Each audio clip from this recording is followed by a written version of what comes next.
তাহলে আমরা ককিক্সের lower এন্ডের pain নিয়ে কথা বলছিলাম। ককিক্সের লোয়ার এন্ড বা মেরুদণ্ডের লোয়ার এন্ডের পেইনস বা ককিডাইনিয়া বা কক্সিক্স ডাইনিয়া যদি কারো হয়ে থাকে, সেক্ষেত্রে আপনার উপায় কি আছে? ম্যাসিভ পেন অনেক ক্ষেত্রে দেখা যায়। প্রথমে কিন্তু আমাদের পেইন কিলার, ব্যথা কমানোর যে ওষুধ, সেটা খুব ভালো কাজ করে। দ্বিতীয়ত আসছে ফিজিওথেরাপি।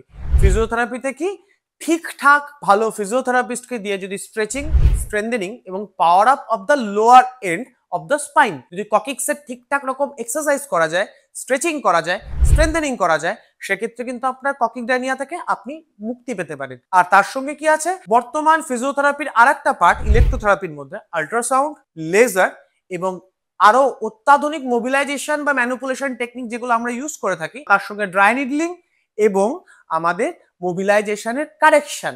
আমি স্পাইনের যদি পশ্চার, বিশেষ করে পেলভিক টিল্টে একটা প্রবলেম দেখা যায়, আমাদের যে পেলভিকটা থাকে সেটা রোটেশন হয়ে যায়, সেটার কারেকশন হতে পারে।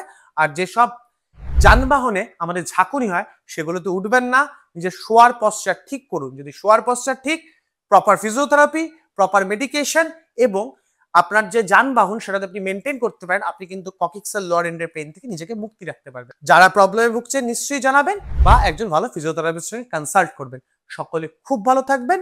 নমস্কার।